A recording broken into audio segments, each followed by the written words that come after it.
directement de Bible. Nous sommes dans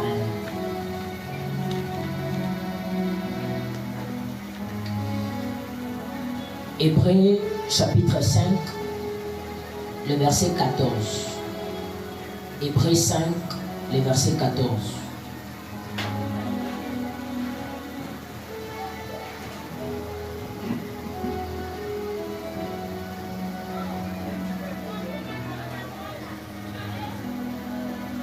La Bible dit, mais la nourriture solide est pour les hommes faits, pour ceux dont le jugement est exercé par l'usage à discerner ce qui est bien et ce qui est mal. Amen. Honorez votre présence, que le Seigneur Dieu vous bénisse abondamment. Alléluia. De passage, je salue le prophète Alex. Je salue l'évangéliste Christ Matadi. Merci vraiment de m'avoir honoré à travers votre présence. Que Dieu vous bénisse et je vous connais tous. Alléluia. Si je commence à citer chacun d'entre vous, ça va encore plus nous prendre du temps. Alléluia. Mais je te connais. Alléluia. Même si je ne peux pas citer, mais dans le ciel, on a marqué ta présence à cette édition. Alors, voici ce que je vais dire. Alors, j'aimerais que vous puissiez prendre note parce que c'est une école. Je ne serai pas en train de prêcher. Alléluia. C'est juste une école. Et à la fin, il y aura des questions. Pourquoi? Parce que déjà, tout à la fin, je vais aborder le sujet qui est un sujet qui fait beaucoup plus d'étoiles sur les mondes où nous voyons beaucoup de jeunes, de prophètes, etc. qui aspirent à cela. Je vais aborder et parler un tout petit peu de la voyance. Alléluia. C'est quelque chose que plusieurs jeunes en demandent. Ils veulent ça. Ils aspirent à cela et ils se posent plusieurs questions. En réalité, qu'est-ce qu'on veut dire par la voyance? Alléluia. Est-ce qu'on peut fermer la porte, s'il vous plaît? Ok. Tout le monde cherche à savoir c'est quoi la voyance. Alors, je serai en train d'exposer ici ce matin et j'aimerais que là où vous êtes, s'il y aura des questions qui vont surgir, nous allons prendre vos questions à la fin. Je ne sais pas si on peut augmenter un peu les volumes pour que je ne crie pas. Alors, pour ce matin, je serai en train de parler sur les entrées sensorielles de perception spirituelle. Nous venons de lire un texte très précieux et très excellent qui parle des hommes solides, des hommes matures, ok? Qui parle des hommes matures. Et la Bible dit que la nourriture solide est pour ces hommes faits, pour ceux dont le jugement est exercé par l'usage à discerner ce qui est bien et ce qui est mal. Alors, ce matin, ce que je vais parler premièrement, vous devez noter sur les termes entrée sensorielle. J'aimerais dire une chose qui est très importante. Parce que dans le domaine naturel, nous avons 5 sens. Comment? Nous avons 5 sens naturels. Et ces 5 sens naturels, c'est ces 5 sens qui nous aident à nous rapporter au monde et à l'atmosphère qui nous entoure.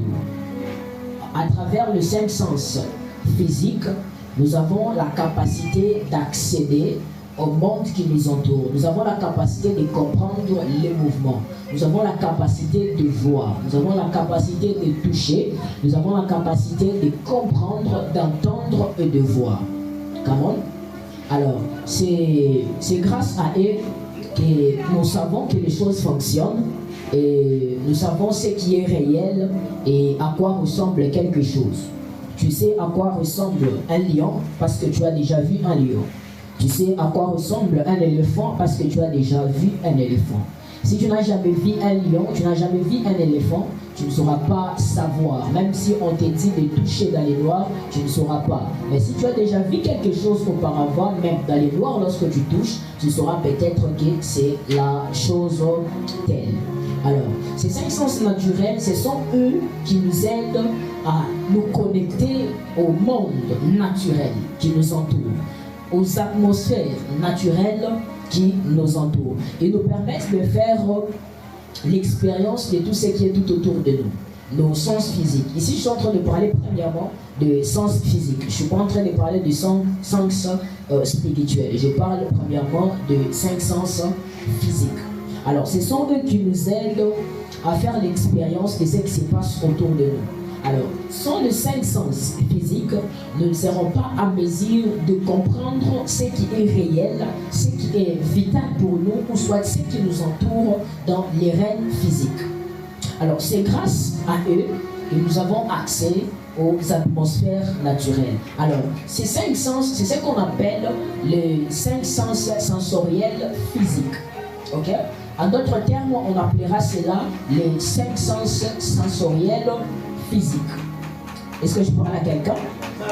Alors, la Bible dit ceci, que le monde que nous sommes en train de vivre, c'est un symbole, ou soit c'est un type du monde à venir.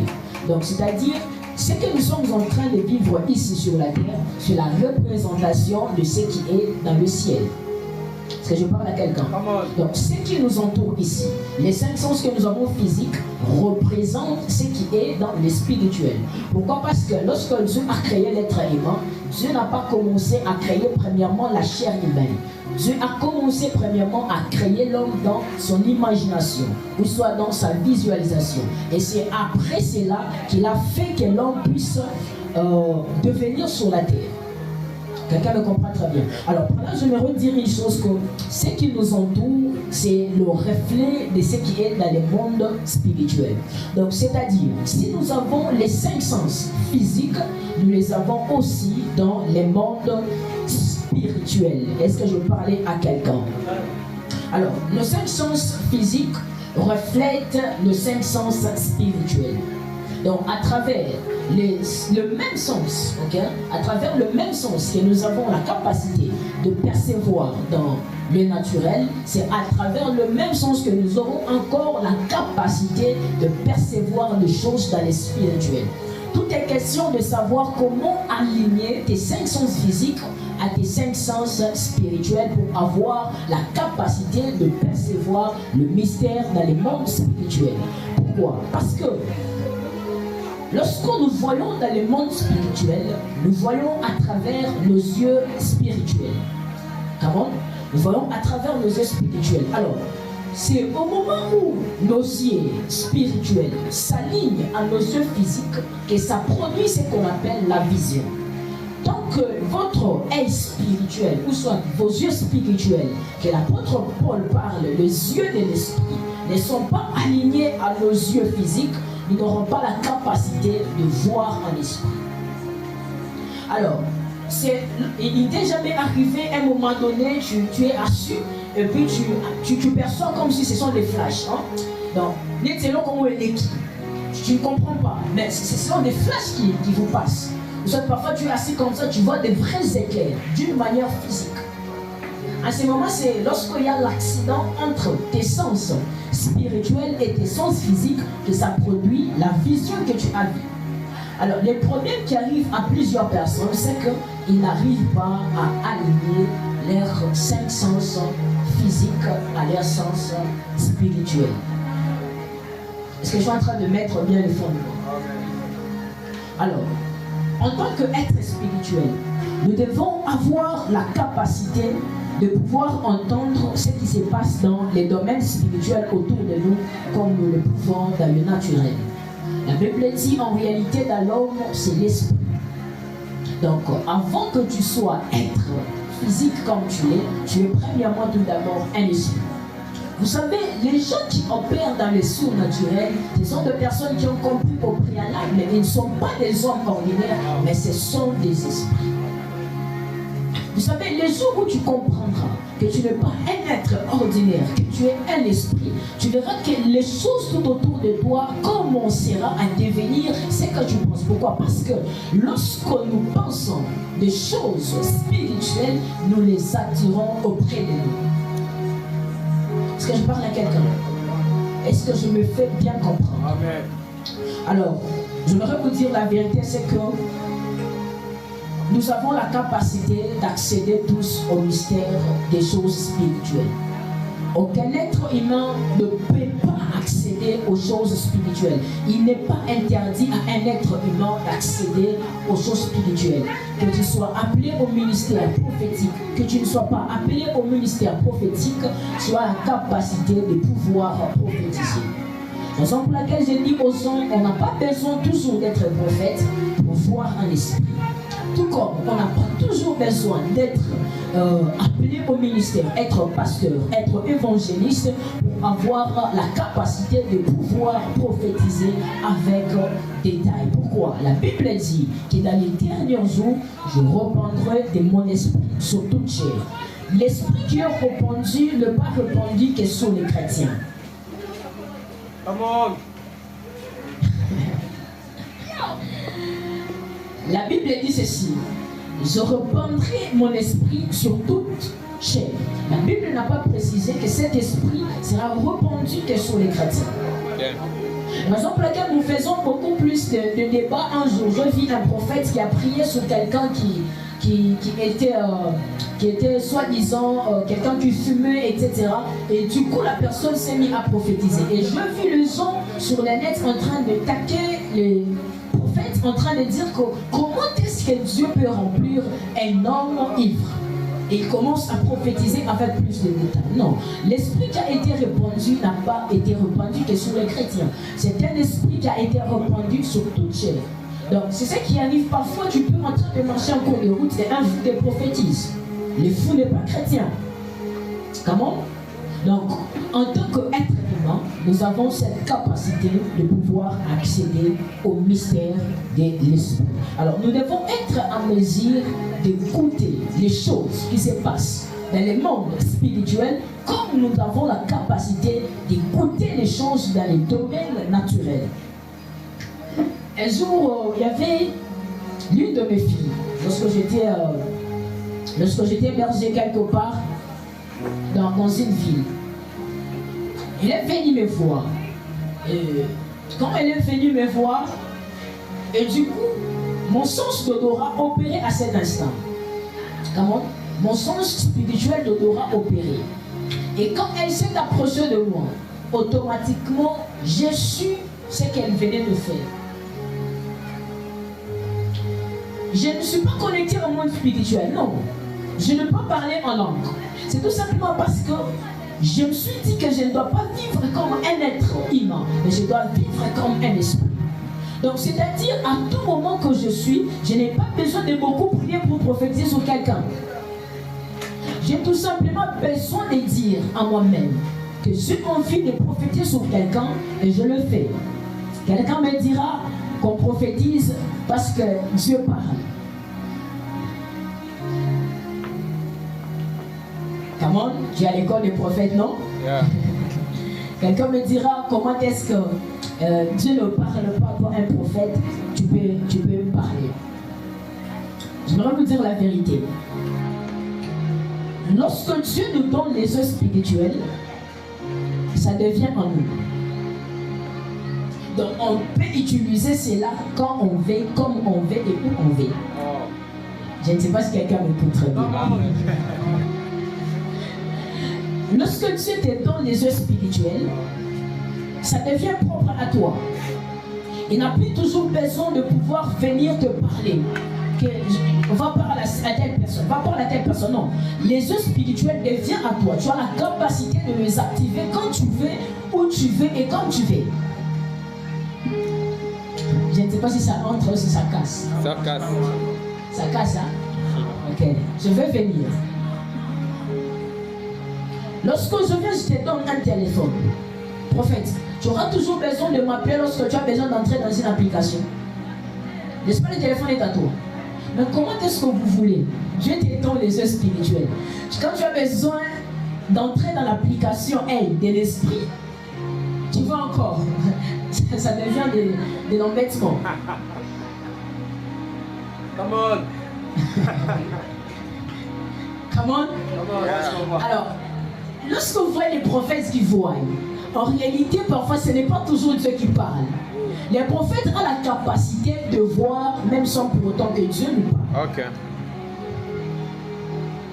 Mais il y a certaines pistes de la vie de quelqu'un où tu ne peux pas accéder si Dieu ne t'ouvre pas les portes. Alors, ce qu'on appelle la voyance, ce n'est pas quelque chose que tu dois te connecter toujours à Dieu. Non. Là, tu peux voir comme tu sais. Quand tu vois quelqu'un en train de prophétiser, j'entends ton numéro 094, tu penses que c'est Dieu. Donc, nous avons un ça là, numéro 084 097. C'est quoi? Lorsque Dieu parle, j'aimerais sauver quelqu'un que Dieu ne parle pas beaucoup. Ouais, c'est vrai. J'aimerais sauver quelqu'un que Dieu ne parle pas beaucoup. Oui. Lorsque Dieu parle, il parle avec précision. Il dit ça, ça, ça. Et quand tu vois un prophète qui rentre en détail, il va dans ta commune, il rentre dans ton quartier, lorsque tu étais né, lorsque tu étais comme ça, quand tu penses que c'est toujours Dieu. Non, ce n'est pas toujours Dieu. Les prophètes ont cette capacité de pouvoir rentrer dans les pistes de quelqu'un sans pour autant même que Dieu nous parle à tout moment. Mais c'est lorsqu'un prophète dit que je vois, ce n'est pas Dieu. Mais lorsqu'un prophète dit écoute ce que Dieu dit, là ça commence à être Dieu. Là Dieu commence à parler. Mais quand il dit voix qui voit, c'est lui qui voit. Amen, amen. Lorsque je te dis que je vois, c'est moi qui vois. Mais quand Dieu parle, j'utiliserai les mots qu'il faut pour te dire écoute ce que Dieu dit. C'est parfois ce sont des détails qu'on ne fait pas souvent beaucoup plus attention. Ce sont de petits détails qu'on ne fait pas beaucoup plus attention. Alors c'est que j'étais en train de dire qu'en tant qu'être spirituel, nous avons cette capacité de voir dans les mondes spirituels. Par exemple, tu peux être dans une pièce et du coup tu commences à sentir froid, sans pourtant que la température de l'endroit où tu es ait changé. Ce sont des sensations du monde spirituel, soit du température spirituelle de l'endroit où tu es, qui reflète dans les mondes naturels. Ok? Parfois tu peux rentrer dans une maison, au début tu n'étais pas malade, mais tu rentres dans une maison, tout à coup ta tête commence à te faire mal. C'est un message que Dieu te passe que dans cette maison, il y a quelqu'un dont la tête fait mal. Vous comprenez comment est-ce que nos 5 sens collaborent avec nos sens spirituels? Donc c'est-à-dire, il y a une fois, j'étais à Matadi, je suis en train de faire un service de puissance, et du coup, j'ai senti dans la colonne vertébrale, ça commençait à me faire très mal. Or qu'au début, je n'avais pas ces problèmes. Or que dans ces cultes-là, il y avait des moments, il y avait des personnes qui avaient très mal au dos, qui ça faisait des années, ils sont partis dans des hôpitaux, ils n'avaient pas la solution. Mais du coup, quand j'ai senti cela, je me suis rappelé que Dieu parfois nous parle à travers nos 5 sens physiques. Et lorsque j'ai posé la question de savoir qui avait mal, il y avait plein de gens qui étaient venus. Les autres qui n'arrivaient même pas à se redresser. Et lorsque je imposais les mains et je priais, tout le monde était guéri. Pourquoi? Parce que j'ai été sensible au mouvement de l'esprit. Je me fais bien comprendre. Alors, parlons de l'esprit et de l'âme. L'esprit et l'âme. Alors, vous devez noter et vous devez savoir que lorsque Dieu a créé le premier homme Adam, il a formé de la poussière du sol. Et la Bible dit qu'il a insufflé dans ses narines le souffle de vie. Genèse chapitre 2, le verset 7. Est-ce qu'on peut lire ensemble? Genèse 2, le verset 7. La Bible dit: et l'Éternel Dieu forma l'homme de la poussière de la terre et souffla dans ses narines un souffle de vie, et l'homme devint une âme vivante. Alors vous devez savoir que le mot hébreu traduit par vie dans ces passages de l'écriture est ce qu'on appelle en hébreu shai. Alors le shai qui est ici, il est au pluriel. Ce n'est pas une seule vie que Dieu avait donnée dans l'être humain. Dieu avait donné plusieurs vies. Raison pour laquelle l'homme avait la capacité de vivre pendant longtemps. Ok? Lorsque vous allez lire dans les textes originaux, le mot shai ici, il est au pluriel. Donc, c'est-à-dire, en d'autres termes, on dira que lorsque Dieu a créé l'homme, il a insufflé dans ses narines le souffle de vie. Donc, c'est-à-dire beaucoup de vie. Ok?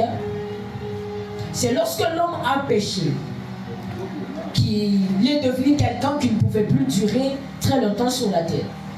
Alors je ne vais pas rentrer beaucoup plus en détail là-dessus parce que ça risque de pouvoir endommager cette session. Alors, vous devez savoir que c'est parce que Dieu a soufflé dans l'être humain le souffle de vie que l'être humain est devenu une âme vivante. Alors, c'est lorsque le souffle de vie de Dieu est rentré en contact avec l'être humain, ou soit le corps de l'homme, et ça a créé l'homme que nous voyons. D'accord? C'est lorsque ça a créé l'être humain que nous voyons. Avant que Dieu souffle dans le narine d'Adam, Adam n'était pas vivant. D'accord? C'est lorsque Dieu souffle dans les narines d'Adam qu'Adam est devenu une âme vivante comme la Bible nous le dit. Non seulement Adam, il a reçu l'Esprit de Dieu, mais l'âme a été née lorsque l'Esprit de Dieu, le souffle de Dieu est rentré à Adam. Alors, je vais parler très rapidement un peu de votre esprit humain. Comment? Est-ce qu'on peut parler un peu de l'esprit humain? Alors, à d'autres termes, lorsque Dieu a créé l'être humain, Dieu a soufflé dans le corps de l'être humain le souffle de vie. Et c'est lorsque le souffle de Dieu a été combiné à l'esprit de l'homme que ça a créé ce qu'on appelle l'âme. Est-ce que je me fais bien comprendre? Quelqu'un me comprend? Je vois vous me regardez vraiment d'une manière comme si quelqu'un ne comprend pas. C'est l'école des prophètes, hein? C'est pas la théologie. La théologie là c'est autre chose, mais ça c'est l'école. Donc vous devez parfois supporter certains termes. Alors je suis en train de dire ceci. C'est lorsque l'esprit de Dieu, le souffle de vie de Dieu a rencontré l'esprit de l'homme que ça produit ce qu'on appelle l'âme. C'est en ce moment-là que Adam est devenu une âme vivante. Amen. Alors, la Bible dit ceci. Jean chapitre 6, le verset 63. La Bible dit, c'est l'esprit qui vivifie, la chair ne sert à rien. Les paroles que je vous dis, elles sont esprit et elles sont vues. Et c'est ce que vous devez comprendre, c'est que Jésus est en train de dire que le parole qu'il donne, c'est l'esprit. Okay. C'est l'esprit qui donne la vie. Alors, le mot vivifier signifie tout simplement une chose que vous devez savoir, c'est que lorsque l'esprit de Dieu rentre en contact avec l'esprit de l'homme, ça produit la vie. Alors, lorsque la parole de Dieu est relâchée dans les domaines spirituels, ça contacte premièrement ton esprit. Ok? Ça contacte premièrement ton esprit. Et une fois que ton esprit le reçoit, il le transfère maintenant à ton âme. Et lorsque ton âme reçoit le message, c'est à ce moment-là que ça transmet parfois à notre cœur. Et c'est parfois tu peux être comme ça, tu ne vois rien avec tes yeux physiques, mais ton esprit te dit qu'il voit quelque chose. Comment? Il nous arrive parfois en tant que prophète. Parfois tu peux être en train de faire un service, tu ne vois pas quelque chose, mais avec tes yeux physiques tu ne vois pas. Mais dans ton cœur tu sens que tu vois quelque chose. Et lorsque tu libères le message est intact et vrai. C'est ce processus-là qui s'est fait dans le monde spirituel. Donc c'est-à-dire, l'esprit de Dieu prend, il communique à ton esprit, et ton esprit communique à ton âme communique à ton cœur. Alors parfois, si tes yeux physiques sont alignés à tes yeux spirituels, parfois ça ne peut pas suivre tous ces mécanismes. Ça ne peut que passer par tes yeux physiques, soit par tes oreilles physiques, et tu l'entends d'une manière ou d'une autre. Comment? Alors, je vais rapidement sauter certaines choses pour courir derrière les temps. Je vais parler de l'esprit de l'homme. Alors, l'esprit de l'homme, vous devez noter que l'esprit de l'homme est composé de trois fonctions principales. L'esprit de l'homme est composé de trois fonctions principales. Premièrement, la conscience. Deuxièmement, l'intuition. Et troisièmement, la communion. Mettez le premier tiré, parlons de la conscience. Alors, la conscience, vous devez noter, la conscience est l'organe de discernement de votre esprit. Je répète, la conscience est l'organe de discernement de votre esprit. Alors, ce qu'on appelle la conscience, c'est cet organe de vous qui vous aide à faire la différence entre le bien et le mal. Comment? C'est ça, ça se trouve dans l'esprit de l'être humain. Alors, vous devez déjà noter, déjà dès le départ, que l'esprit humain n'est pas l'esprit de Dieu. Il y a la différence entre l'esprit humain et l'esprit de Dieu. Pourquoi? Parce que la Bible dit que l'esprit rend témoignage à notre esprit. Vous comprenez un peu ça? Donc il y a la différence entre les deux esprits. Ce n'est pas la même chose. L'esprit de l'être humain, c'est l'esprit de l'être humain, et l'esprit de Dieu, c'est l'esprit de Dieu. Alors, ce qu'on appelle la conscience, premièrement, je dis que c'est cet organe ou c'est cette partie de vous qui fait la différence entre le bien et le mal. Et en d'autres termes, c'est plus que cela parce que c'est votre partie émotionnelle. Peu importe à quoi vous comptez faire quelque chose, mais si votre conscience vous interpelle que la chose que vous voulez faire est mal, vous serez entré dans une tourmente émotionnelle en fait. Vous serez rentré dans une tourmente émotionnelle dans laquelle peut-être à première vue, vous avez dit que non, cette chose elle est bonne, je vais la faire. Mais lorsque votre conscience vous interpelle que la chose elle est mauvaise, vous allez entrer dans une tourmente émotionnelle. Donc c'est-à-dire que vous serez en train de vous poser des questions, que je fasse ou bien que je ne fasse pas, que je fasse ou bien que je ne fasse pas. Alors cette partie c'est ce qu'on appelle la conscience. Okay? C'est la partie de l'être humain qui l'aide à faire la différence entre le bien et le mal. Alors, dans les livres des Actes, chapitre 23, le verset 1, nous sommes en train de voir l'apôtre Paul qui est en train de nous interpeller, ou soit il est en train de nous décrire l'état de sa conscience. L'apôtre Paul dit ceci. Il était devant les préconciles. Qu'est-ce qu'il leur dit? Il dit, je vais relire, l'apôtre Paul dit ceci. Et Paul regarda avec ferveur les conseils, dit: hommes et frères, j'ai vécu en toute bonne conscience devant Dieu jusqu'à ces jours. Ici, nous voyons qu'il était devant les conciles. Et qu'est-ce qu'il leur dit? Il leur dit une chose, que je marchais, ok, devant vous et devant Dieu en toute bonne conscience jusqu'à ces jours. Quel jour? Les jours où il était devant les conseils. C'est en ces jours-là que sa conscience lui a interpellé, que ce qu'il faisait dans le passé n'était pas bon. Pourquoi? Parce qu'à ce stade, on est en train de l'interdire de pouvoir prêcher Christ. Mais il leur dit que j'ai vécu en toute bonne conscience devant Dieu et devant vous jusqu'à ces jours. Donc c'est-à-dire, en d'autres termes, lorsque l'apôtre Paul était en train de persécuter l'église, l'apôtre Paul, sa conscience ne lui interpellait pas. Sa conscience était claire. Donc c'est-à-dire que quand il le faisait, il pensait qu'il était en train de rendre service à Dieu. Comment? Et jusqu'au jour où sa conscience lui interpelle que ce qu'il était en train de faire, ce n'était pas en train de rendre service à Dieu. Il y a certains hommes de Dieu aujourd'hui qui sont en train de tordre certaines vérités spirituelles, soit disant que toute chose est devenue occulte, toute chose est devenue cabale, toute chose est devenue comme ils font, comme ils le disent. Alors ils sont en train de penser que de l'autre côté, ils sont en train de défendre la saine doctrine. Comment? Alors c'est comme ça que j'avais dit que le manque de compréhension dans les domaines du prophétique a causé beaucoup plus de divisions dans les corps du Christ. Ceux qui ont peu de lumière, ils pensent que ceux qui ont beaucoup de lumière sont perdus et ils sont dans le faux. Donc c'est-à-dire, si chez lui son pasteur lui a interdit d'utiliser peut-être les talit, lui il pensera qu'utiliser un talit c'est devenir démoniaque. Alors, j'aimerais épingler une chose très importante. Chaque personne a sa révélation qu'il a reçue de Dieu.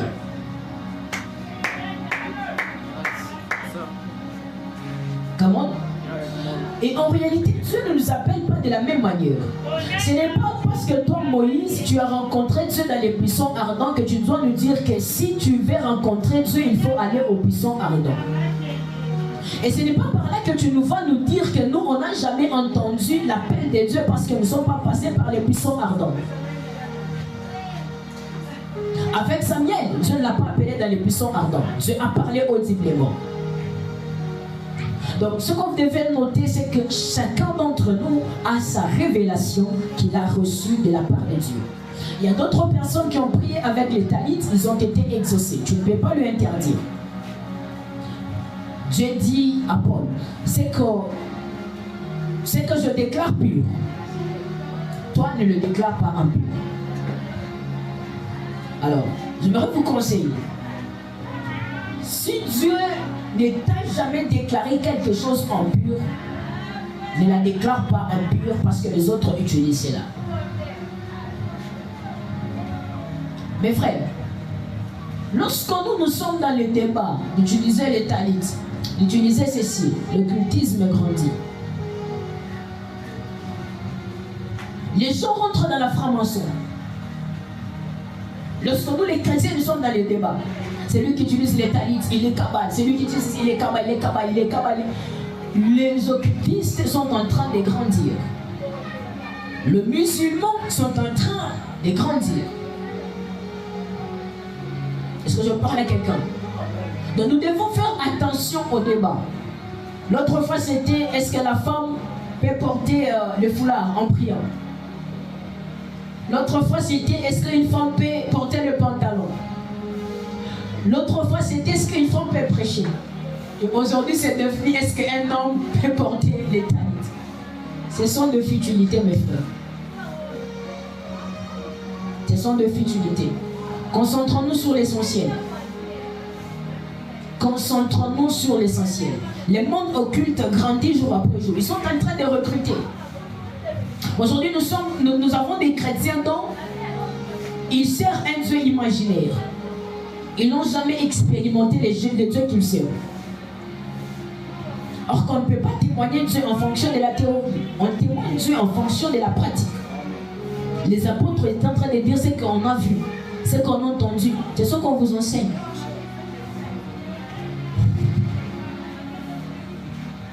Je parlais à quelqu'un. Amen. Alors, tout est question de compréhension et de révélation que chaque être humain a reçu de la part de Dieu. Alors, n'en faisons pas un débat. Si toi, tu n'utilises pas ça, tu t'étais.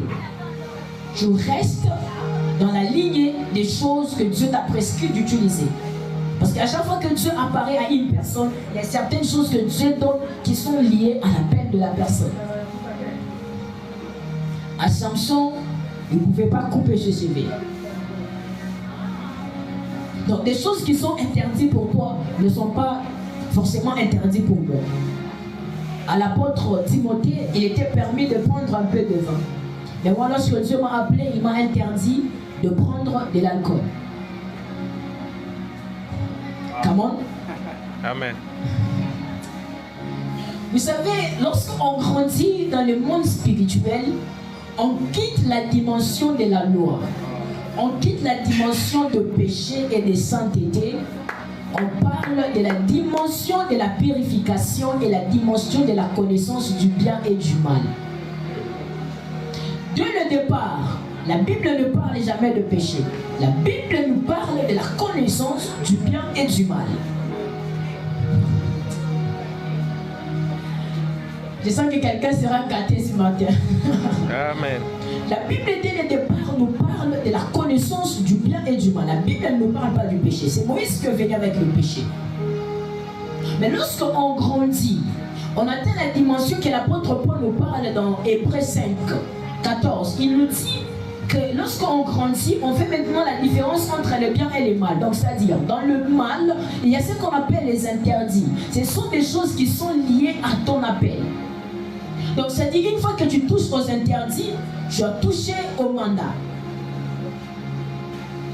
Donc c'est-à-dire que vous allez voir certains hommes de Dieu, ils font certaines choses et Dieu ne les frappe pas. Pourquoi? Parce que ce n'est pas dans les interdits.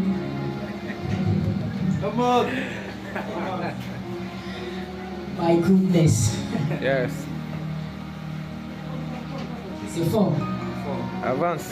Donc, c'est-à-dire, lorsque Dieu appelle quelqu'un, il y a des interdits qui sont liés à l'appel. Samson, il pouvait coucher avec les prostituées. Samson ne quittait pas. Mais le jour où il a coupé les cheveux, Samson a quitté. Moïse, il pouvait prendre une femme égyptienne, éthiopienne plutôt. Et Dieu ne le frappe pas. Mais les jours-là désobéis, Dieu l'a frappé.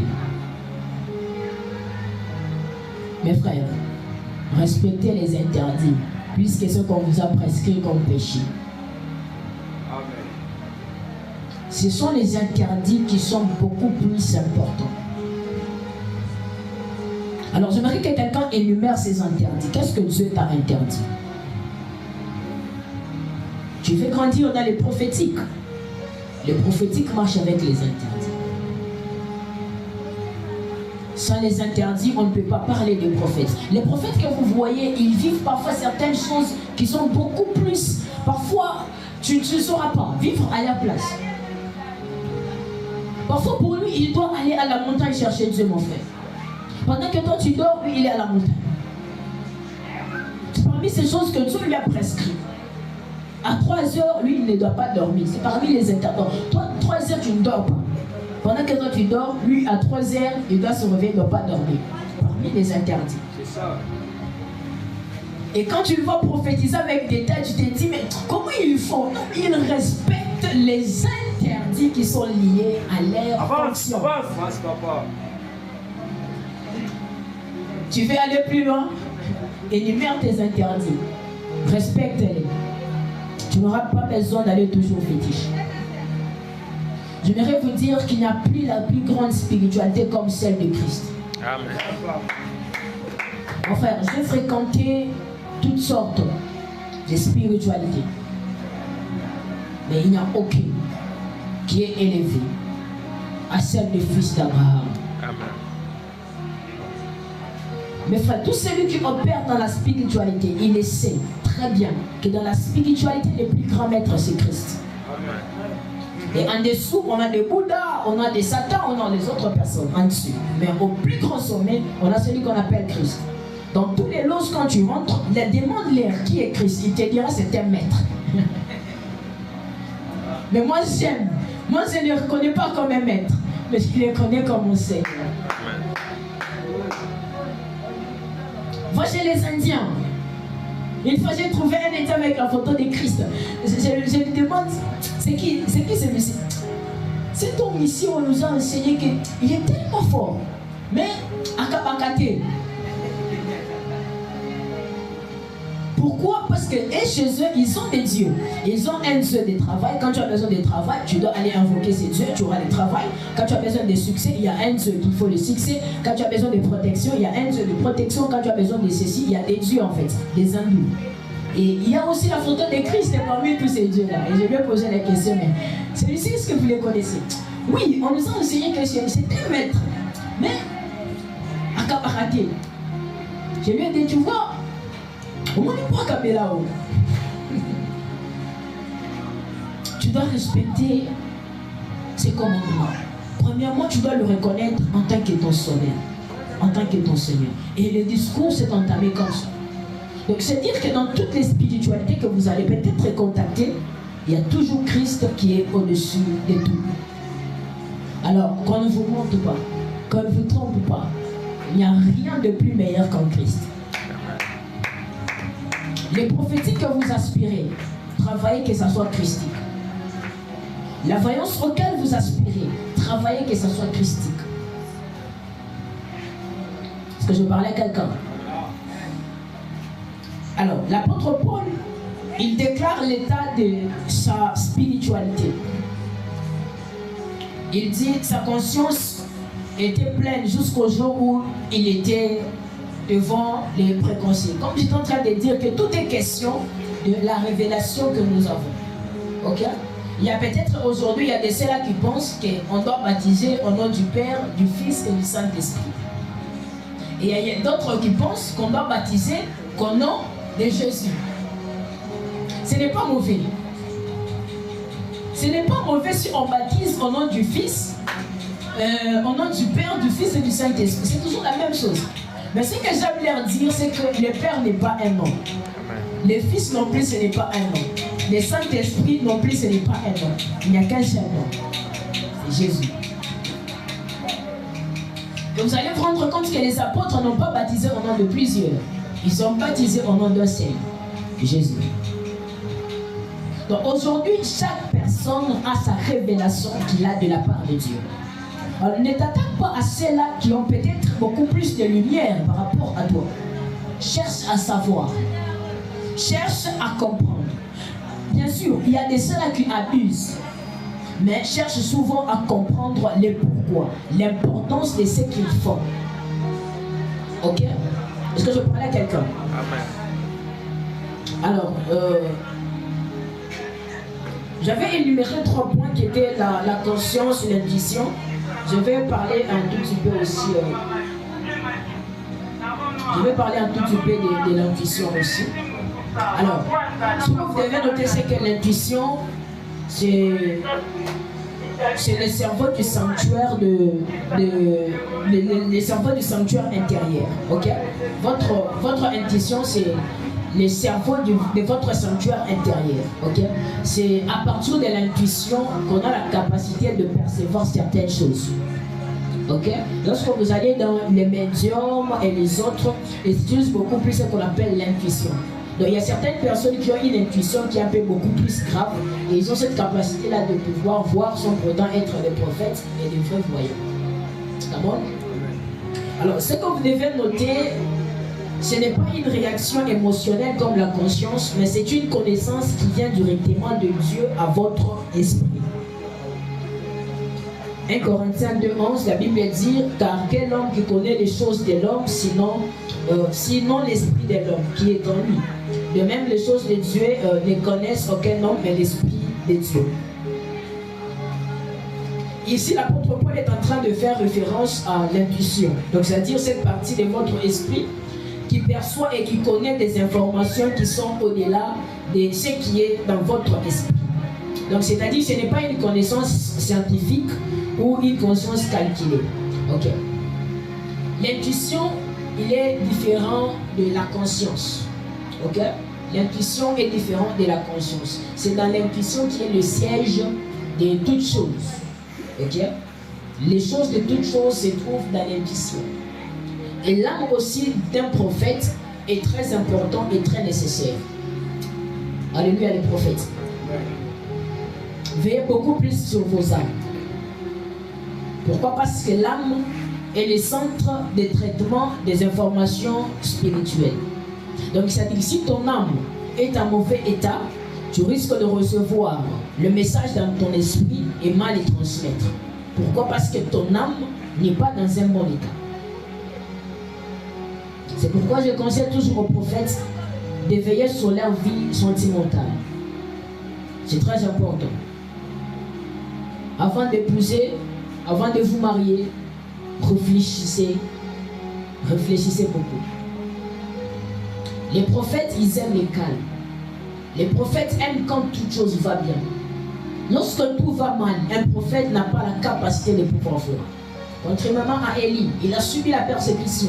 Il était même impossible de savoir qu'il y avait encore cette événement. Pourquoi? Son âme était tourmentée. Donc c'est possible en tant que prophète, lorsque ton âme est tourmentée, c'est possible que tu reçoives le message et que tu le transmets très mal. Donc mariez-vous bien. Un prophète Christ. Marie-toi bien. Donc avant de te marier, fais l'effort de trouver une bonne femme. Amen. Pas cette femme, tu veux aller au service et tu commences les problèmes. Tu as un service le soir, le matin, ce sont des problèmes à la maison. Tu vas arriver là-bas, tu vas commencer à profiter sur la serre d'autrui. Sœur, toi, tu dois être soumise. Dieu m'a dit, tu dois être soumise. Or que la sœur n'est même pas fiancée ni mariée. Tu vas lui dire, elle doit être soumise à qui? Ok, ce sont des choses au côté dont on l'a parlé. Vous comprenez un peu ça? Donc, veillez beaucoup plus sur vos âmes. Alors, on va parler de la voyance. Est-ce que tu peux acclamer le Seigneur?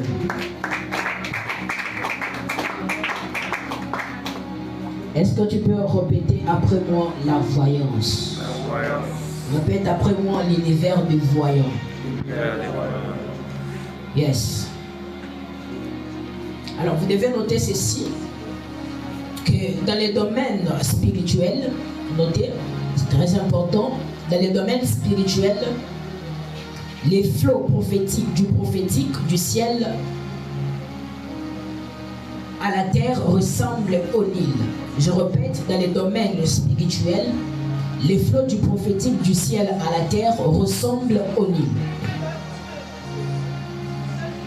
Alors, tout comme vous devez savoir, vous devez noter, tout comme le Nil blanc et le Nil bleu se rejoignent pour créer la plus grande fleuve appelée le Nil égyptien, des courants d'onction prophétique se rejoignent pour alimenter le plus grand concours du puissant fleuve prophétique de Dieu sur la terre. Nous pouvons appeler cela des courants du prophétique. Nous appelons ça les courants du prophète et les courants du voyant.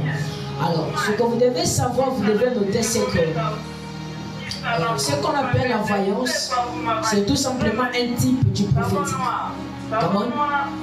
C'est tout simplement un autre type du prophétique. Pourquoi? Parce que dans l'époque, on disait ceci, lorsque les gens avaient besoin d'aller consulter Dieu, ils disaient allons au voyant.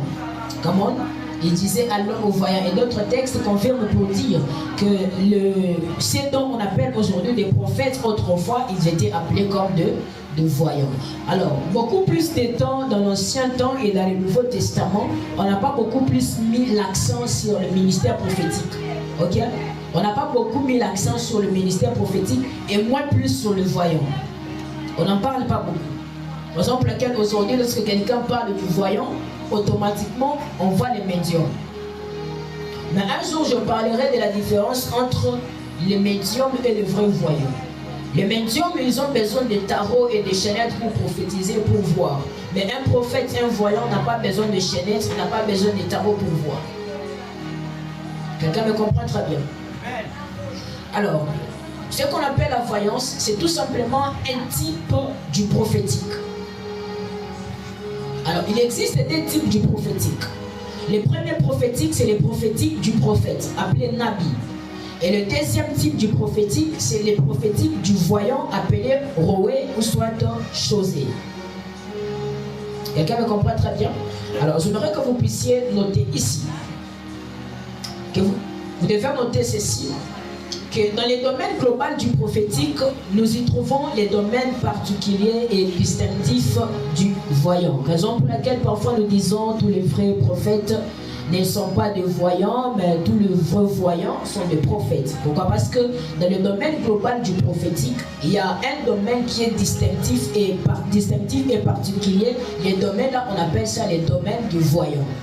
Ok? C'est aussi leur univers. Et je vais faire la différence entre un prophète et un voyant. Et vous allez comprendre pourquoi. Avançons. Alors, vous devez noter ceci. Que le mot voyant décrit un type particulier de prophète qui reçoit un type particulier de révélation ou de transmission prophétique. Je disais, le mot voyant décrit un type particulier de prophète qui reçoivent un type particulier de révélation ou de transmission prophétique. Notez encore une autre chose. L'Ancien Testament, ce que vous devez savoir, c'est que l'Ancien Testament utilise principalement deux mots pour désigner celui qu'on appelle un voyant. L'Ancien Testament utilise les premiers mots, l'Ancien Testament utilise celui qu'on appelle Raha. Ça s'écrit R-A apostrophe A-H. On les appelle les Raha. En d'autres termes, on les appelle les Roé. Tu as déjà entendu parler de Roé? On les appelle des Roé ou soit des Raha. Alors, il y a un autre, on les appelle des Chosé. Ou soit, en d'autres termes, on les appelle des Chosen. Alors, notez ceci. Celui qu'on appelle Raha, cela signifie tout simplement le fait de voir. Ok? Cela signifie tout simplement le fait de voir, en particulier le fait de voir des visions. Alors, celui qu'on appelle Chosen signifie tout simplement le fait de regarder ou soit le fait d'observer. Les Chosen, ils voient lorsqu'ils observent. Ok? Tandis que les Raha n'ont pas besoin d'observer pour voir. Un Chosé, il a besoin d'observer. Mon frère qui est ici, quand il observe, et du coup, il se rend compte que son nom peut-être c'est Merdi. Ok? Il se rend compte que peut-être son nom, il s'appelle Merdi. Ça, c'est un Chosé. Donc, il doit regarder pour savoir que son nom s'appelle Merdi. Donc, c'est-à-dire, lorsqu'il regarde de cette direction, il ne peut pas percevoir ce qui est de ses côtés. C'est celui qu'on appelle un chosé. Donc c'est-à-dire lui, il a besoin de regarder la personne, il a besoin d'observer. Et celui qu'on appelait les chosés, c'était Élisée. Élisée, il avait toujours besoin d'observer quelqu'un pour savoir ce qui allait arriver peut-être dans la vie de la personne. La Bible dit, lorsque Azaël est venu vers Élisée, Élisée lui a fixé le regard. Et du coup, Élisée a commencé à pleurer. Et quand il a commencé à pleurer, Azaël a demandé au prophète pourquoi il pleurait. Et le prophète lui explique que je vis ce que tu dois faire aux enfants d'Israël. Quelqu'un me comprend très bien. Alors les chosés, ils ont besoin de regarder, ils ont besoin d'observer pour voir. C'est comme ça que je conseille souvent les prophètes. Quand vous faites un service prophétique, apprenez d'être des observateurs. Comment? Apprenez d'être des observateurs. Pourquoi? Parce que c'est lorsque je regarde peut-être dans cette direction. Si je te regarde beaucoup de temps, même pendant 2 minutes à 3 minutes, je recevrai un message te concernant. Comment? Parce que la dimension chosée, elle a besoin d'observer. Elle a besoin de regarder. Donc quand tu regardes, tu vas recevoir le message sur la personne. Tandis que le rat, et ils sont des spectaculaires. Donc c'est-à-dire, ils sont des spectaculaires. Eux, ils vivent beaucoup plus de trans, ils vivent de ravivement dans l'esprit, ils vivent des transitions, ils vivent ce qu'on appelle le voyage de l'esprit, ils vivent de traduction. Ça, ce sont de raras ou soit de roé. Alors, notez ceci. En ce qui concerne la révélation prophétique, un prophète, il est principalement un auditeur inspiré, puis un orateur. Tandis qu'un voyant, il est principalement visuel. Un prophète nabi, c'est un auditeur avant d'être un orateur. Tandis qu'un voyant, c'est un spectaculaire. Donc, c'est-à-dire qu'il est beaucoup plus visuel. Lui, il voit beaucoup plus qu'il entend. Donc, en matière de prophétiser, les nabis, ils ont beaucoup plus d'accélération. Ils ont beaucoup plus de vitesse lorsqu'ils prophétisent. Pourquoi? Parce qu'ils entendent directement. Les voyants n'ont pas de vitesse dans les prophétiques. Pourquoi? Parce qu'eux, ils voient. Donc, ils doivent comprendre le sens de ce qu'ils voient avant de pouvoir donner le message. Vous comprenez un peu la petite différence? Amen. Donc, c'est-à-dire, celui qu'on appelle Nabi, les prophètes, il est beaucoup plus un orateur inspiré, un auditeur inspiré avant d'être un orateur qui parle. Tandis que les chosés, le rara, le roé, ils sont beaucoup plus visuels. Donc, c'est-à-dire, ils voient beaucoup et ils entendent moins, ils écoutent moins. Ils voient beaucoup, ils écoutent moins. Quelqu'un me comprend très bien? Alors, en d'autres termes, celui qu'on appelle les prophètes, ou soit les nabis, c'est la dimension communicative. Et celui qu'on appelle le voyant, c'est la dimension réceptive. Donc, c'est-à-dire les nabis, ils communiquent. Tandis que le voyant, il le reçoit. Je ne sais pas si je me fais bien comprendre. Je suis juste en train d'établir des petites définitions, soit des petites... comment dirais-je, la différence en fait. Alors, il y a beaucoup de textes qui prouvent le voyant et d'autres personnes, mais j'aimerais que nous puissions lire 1 Samuel 9, le verset 9. 1 Samuel 9, le verset 9. Est-ce que quelqu'un peut nous les lire? Je suis déjà en train de finir, dans 10 minutes je finis déjà, on prie et puis on se sépare.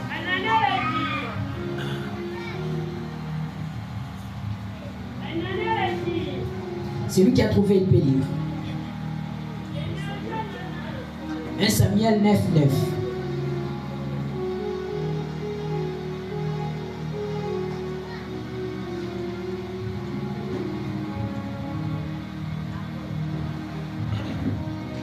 Vous pouvez lire. Je lis 1 Samuel chapitre 9, verset 9. Je lis au nom de notre Seigneur Jésus-Christ. Amen. Autrefois en Israël, quand on allait consulter Dieu, en disant venez et allons à voyant. Car celui qu'on appelle aujourd'hui le prophète s'appelait autrefois les voyants. Amen. Alors, ici souvent nous voyons toujours, nous avons toujours su que l'habitude de Samuel, nous avons toujours su que Samuel était un prophète. Mais de par sa naissance, nous voyons que Samuel a grandi dans les temps. Comment? Samuel a grandi dans les temples comme étant un sacrificateur. Mais il n'était pas un prophète. C'est pourquoi même la Bible s'interdit de l'appeler beaucoup plus prophète. Et tout celui qui connaît la culture juive, il sait très bien que ce n'est pas à la place d'un prophète d'offrir des sacrifices.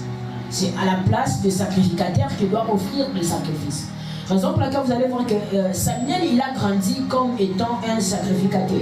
Mais il opérait dans tous les deux options. C'est parce que lorsque vous allez taper sur, comment on appelle ça, Wikipédia, vous allez voir que le rôle de Samuel, ce n'était pas d'être un prophète ni un voyant. Mais Samuel, il était un sacrificateur. Mais c'est parce qu'il avait des aptitudes des prophètes qu'on l'a appelé, qu'on l'a surnommé prophète. Mais en réalité, il était un sacrificateur. Pourquoi? Parce que du temps de Samuel, on parlait encore de juge. Et il était considéré comme le dernier juge. Quelqu'un me comprend très bien. Alors, nous voyons, Samuel, c'est aussi un autre type de prophète. On les appelle les prophètes songeurs, ou soit les prophètes rêveurs. Et ils avaient besoin de dormir pour recevoir des révélations. Donc, c'est-à-dire quand il est éveillé comme ça, il ne peut pas voir. Les Samuel le voyant, qu'on connaît tous le voyant, Samuel le voyant, il ne pouvait pas voir comme ça. Si tu lui donnes le micro pour faire un service prophétique, il va taper pour tout. Il avait besoin de dormir afin que Dieu lui parle. La preuve en est que le jour où Saül est venu le consulter, qu'est-ce qu'il a dit à Saül? Passons d'abord la nuit ici. Quelquefois pendant la nuit, le Seigneur me dira où se trouvent les ânesse de ton père. Effectivement, le matin, il lui a dit exactement ce qui s'était passé. La preuve encore, le jour où Dieu lui a parlé d'aller oindre un fils chez Isaïe. Combien de poteaux il a tapé?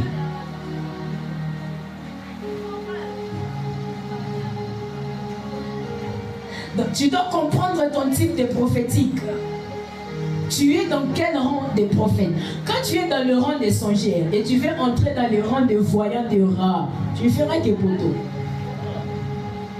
Si tu es un abilime, tu veux rentrer dans les types peut-être de chamans, tu feras des poteaux. C'est ça tout le but de cette école. Alors, on n'a pas besoin d'être prophète, ni être appelé au ministère pour voir et pour entendre. Le type du prophétique de la voyance n'a pas besoin que quelqu'un soit appelé au ministère pour voir. Le métier de la voyance n'a pas besoin que tu sois appelé au ministère. Tu peux exercer le métier de voyant sans être appelé au ministère, sans être prophète, sans être pasteur. Et tu peux exercer le ministère du voyant. Quelqu'un me comprend très bien. Alors, c'est d'où est née cette école. Donc cette école, il a cette possibilité de fournir aux appelés au prophétique, aux aspirants au prophétique, d'avoir cette compréhension et cette capacité de pouvoir opérer dans les prophétiques avec beaucoup plus de précision et de détails. Que Dieu vous bénisse. Amen. Alors,